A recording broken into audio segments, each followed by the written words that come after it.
This morning on The Blend, we're joined by Tabitha Cox, who's a realtor with Hanna. Good morning. Good morning. All right, so tell me a little bit about why you think people should work with a realtor.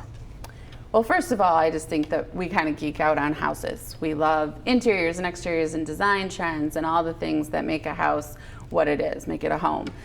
So we love looking at them and helping other people, make their house great. A great compliment a buyer or seller could give me, is if they call me up a couple years and they say, what can I do to help my house maintain its value? Even if they're not going to sell for a number of years, It tells me that they trust, my input. And then we just have gone through the process of buying and selling a house so many more times than the average person does.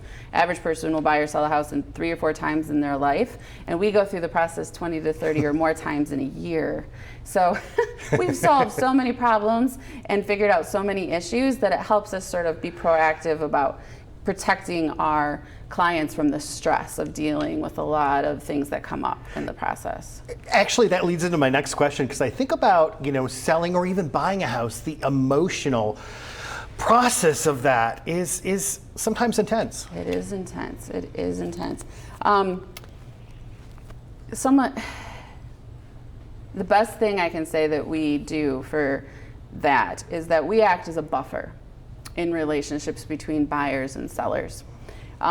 There's a lot of emotion involved in buying and selling a house, and when you have to have a hard conversation with a client telling them something they don't want to hear, you're gonna, as an agent, I'm gonna be the first person that gets back that emotion from the seller. Say, I'm gonna take that on, I'm gonna help them process it, I'm gonna let them talk through it, give them sort of the time to handle it, and then I'm gonna take all of that and then go and talk to the other side.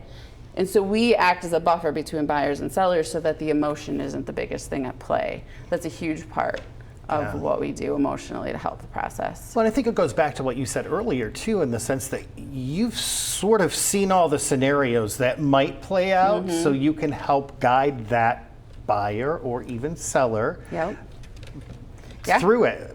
Because it's all brand new to maybe somebody who's buying or selling a home. For sure. Or you have people that have lived in a house for 30 years and they are overwhelmed by the process of trying to dig out. And you can help them months ahead of being ready to sell. You can okay, we do this, and then we do this, and then we do this, and you just handle them with care the whole time. All right. Tabitha, thank you so much. You can get a hold of Tabitha by going to tabithalcox.com or give her a call. The number's on the screen. Thank you, Tabitha. All right. Thank you for having me.